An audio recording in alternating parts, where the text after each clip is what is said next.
Welcome back. तो मैं अभी आप लोगों के साथ cases of noun and pronoun discussion करने वाला हूँ। लेकिन मैं केसेस ऑफ प्रोनाउन को पर्सन वाले वीडियो में ही कवर किया था, तो अगर आपने वो नहीं देखा है तो पहले उसको आप देखिए। उससे आपको केसेस ऑफ प्रोनाउन क्लियर हो जाएगा कि कौन सा प्रोनाउन किस केस में यूज होता है और कैसे यूज करते हैं। तो आज मैं आप लोगों के साथ केसेस ऑफ नाउन डिस्कशन करूँगा।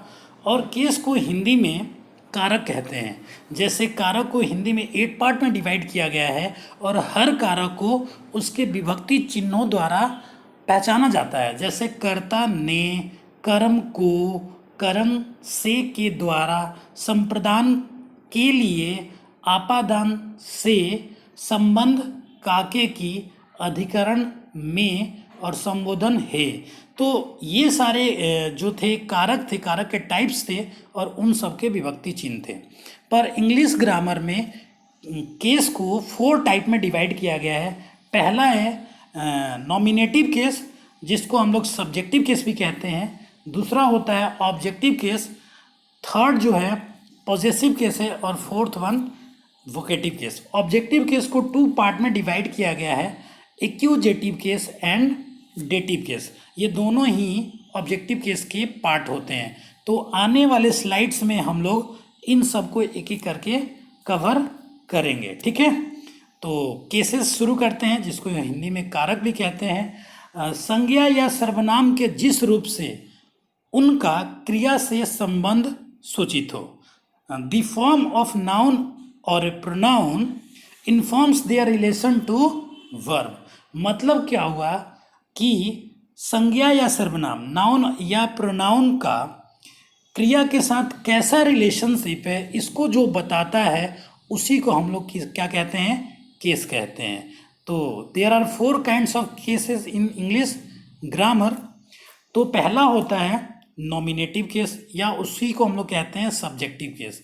जब किसी भी सेंटेंस में कोई भी नाउन सब्जेक्ट का काम करता है तो उसको बोलते हैं हम लोग सब्जेक्टिव केस या नॉमिनेटिव केस, ठीक है। जैसे राम ईट्स अ मैंगो, ठीक है। तो ईट्स अपना मेन वर्ब है, तो इसी से आपको क्वेश्चन पूछना है हु, कौन खाता है। तो जो आंसर मिल गया क्या, राम खाता है। तो राम क्या बन गया, सब्जेक्टिव केस बन गया, ठीक है।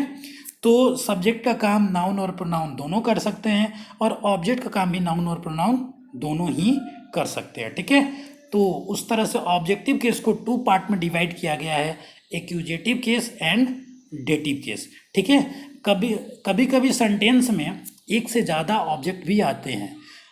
अगर एक ही ऑब्जेक्ट है तो कोई मुश्किल वाली बात नहीं है, वो डायरेक्ट ऑब्जेक्ट ही होगा। लेकिन एक से ज़्यादा जब ऑब्जेक्ट होते हैं तो कुछ उसमें से एक्यूजेटिव भी हो सकते हैं और कुछ डेटिव भी हो सकते हैं। इसको कैसे आइडेंटिफाई करेंगे हम लोग अभी कवर करेंगे, ठीक है।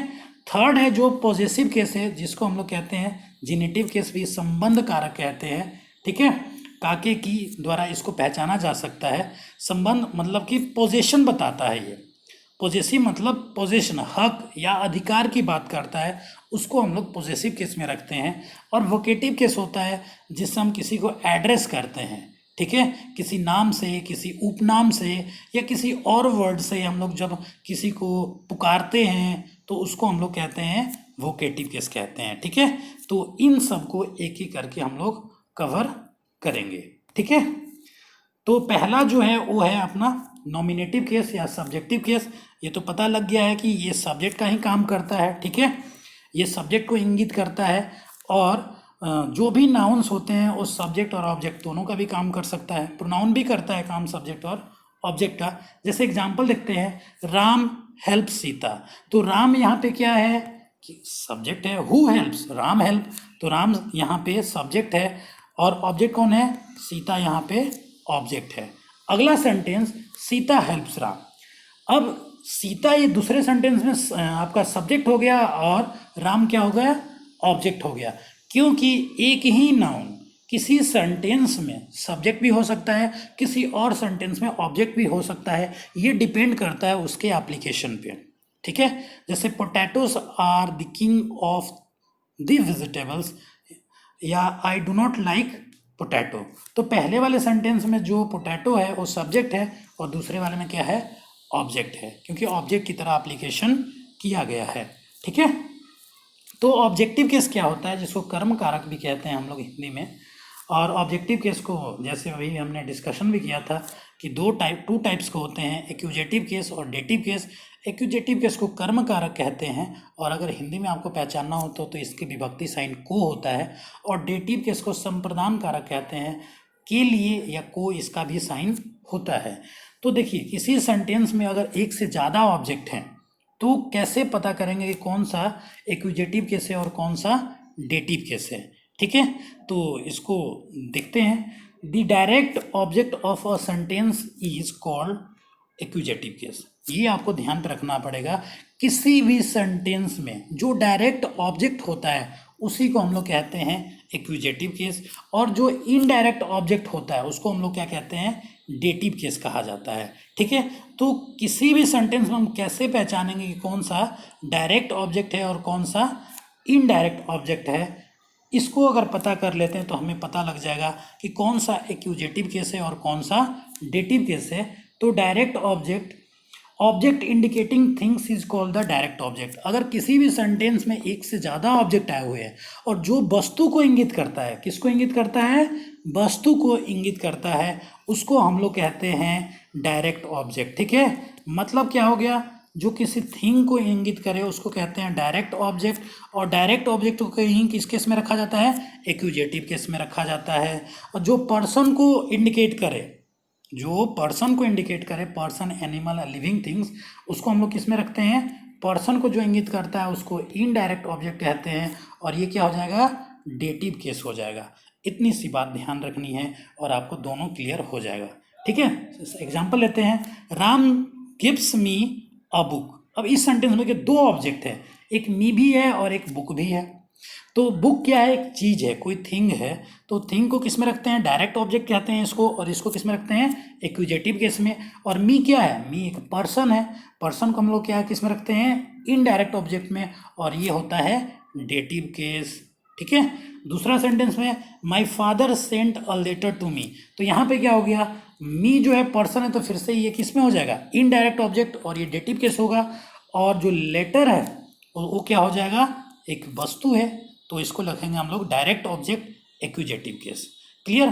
किसी किसी बुक में आपको यह भी मिल जाएगा कि जो ये डेटिव केस है वो किसी ना किसी प्रोनाउन के बाद आता है, लेकिन सब में नहीं आता, लेकिन कुछ में ऐसा मिल सकता है। जैसे दूसरा एग्जांपल है, मी के पहले क्या होगा, एक आपको प्रेपोजिशन है, एक प्रेपोजिशन के बाद आया हुआ है, तो इसको डायरेक्टली हम लोग क्या कहते हैं, डेटिव केस कहते हैं। ठीक है, तो प्रेपोजिशन के बाद जो ऑब्जेक्ट आता है उसको हम लोग किस केस में रखते हैं, डेटिव केस में रखा जाता है।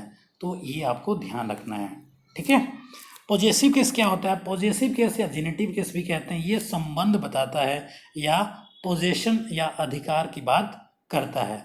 तो क्या है, पॉजेसिव केस इंडिकेट पोजेशन और ओनरशिप। ठीक है, मतलब क्या हुआ, अधिकार या स्वामित्व दर्शाता है कि आप किसके मालिक हैं, और इसको दर्शाने के लिए किसका किसका यूज किया जाता है, एपस्ट्रॉफी एस या ऑफ का यूज किया जाता है।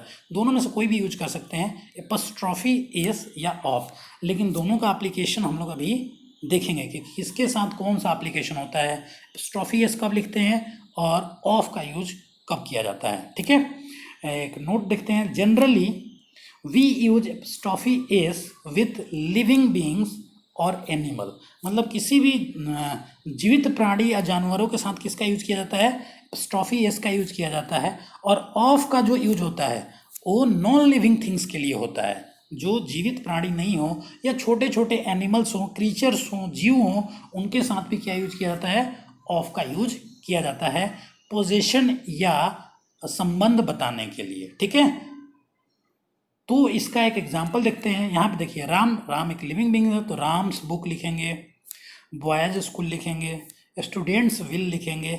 अब जब नॉन लिविंग थिंग्स आएगा तो लिखेंगे लेग्स ऑफ टेबल। आप ऐसे नहीं लिख सकते टेबल्स लेग, वो रॉन्ग हो जाएगा।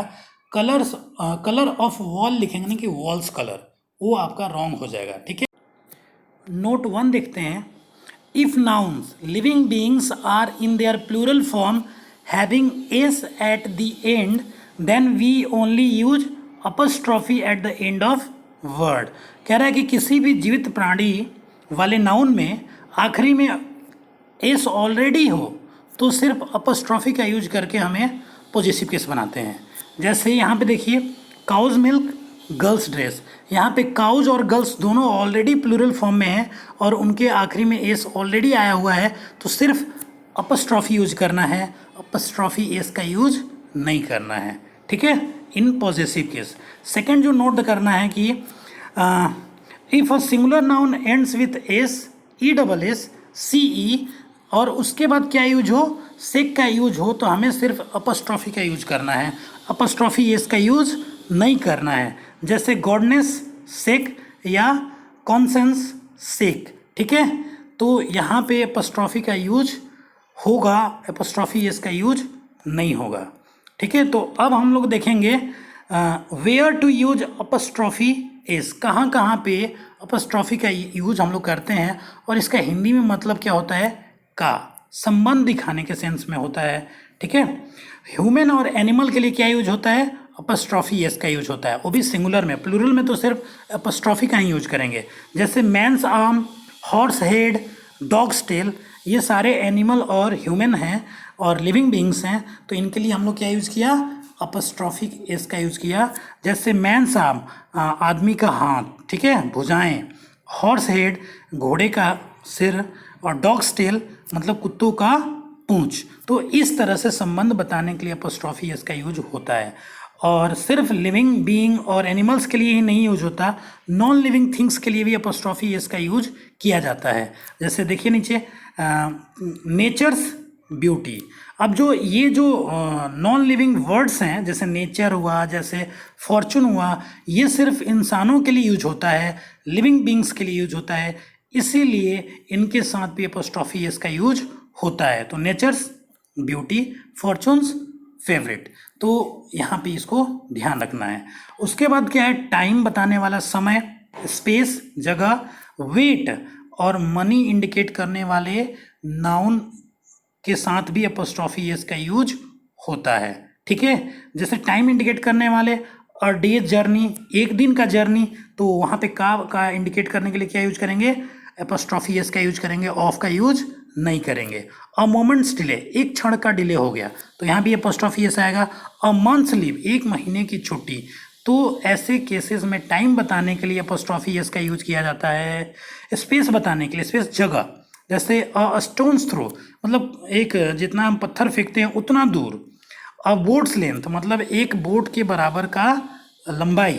अ निडल्स पॉइंट मतलब सुई के जो ऊपरी पार्ट होता है उतने बिंदु।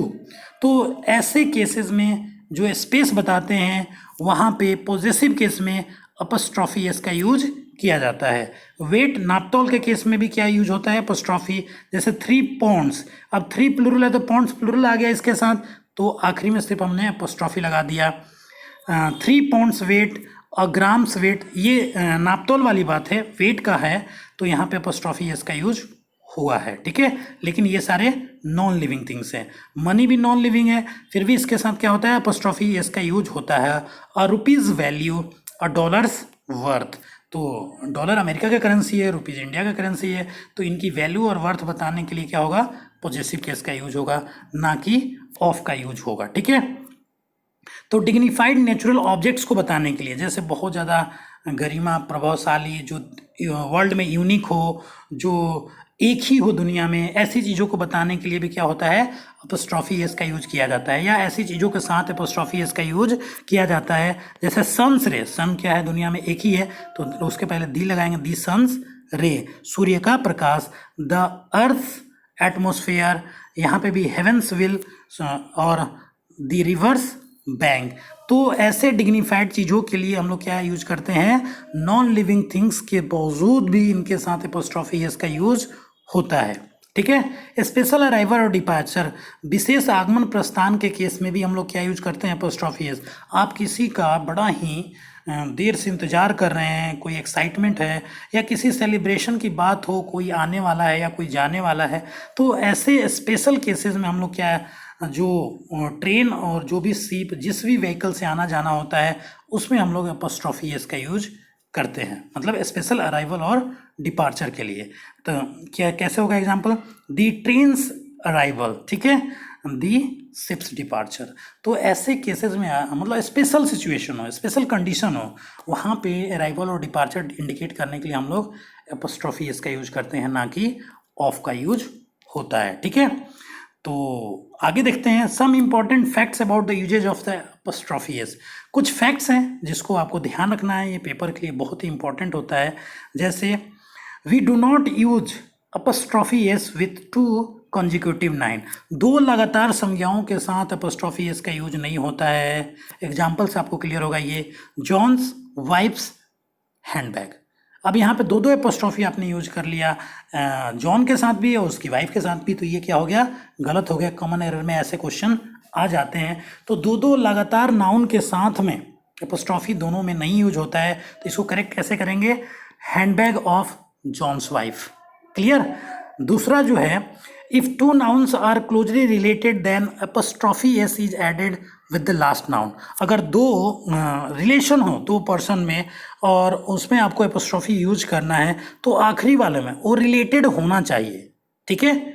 यहाँ पे देखिए, राम एंड सीतास हाउस, यहाँ पे राम मान लीजिए हस्बैंड, हमने ये इस केस में यूज किया कि राम हस्बैंड है और सीता उसकी वाइफ है, दोनों एक दूसरे से रिलेटेड हैं, तो उनके घर को बताने के लिए हमने क्या यूज किया, आखिरी वाले में यूज करेंगे। यहाँ पे ऐसे नहीं लिखेंगे राम्स एंड सीतास हाउस, ऐसे नहीं लिखेंगे, वो रॉन्ग हो जाएगा। लेकिन दोनों अगर अलग अलग हो, दोनों एक दूसरे से रिलेटेड नहीं हो, तो दोनों के साथ ही एपोस्ट्रोफी एस का यूज हो सकता है। जैसे राम्स एंड मोहन्स सन्स, यहाँ पे क्या है, सन्स है, एक से ज़्यादा लड़के हैं, एक राम का भी हो सकता है, एक मोहन का भी हो सकता है, दोनों आपस में रिलेटेड नहीं है, क्लोजली रिलेटेड नहीं है, तो यहाँ पे दोनों के साथ एपोस्ट्रोफी का यूज करेक्ट है। ये ध्यान रखना है कि दोनों क्लोजली रिलेटेड हैं तो आखिरी में लगेगा, नहीं रिलेटेड है तो दोनों के साथ भी यूज हो सकता है, ठीक है।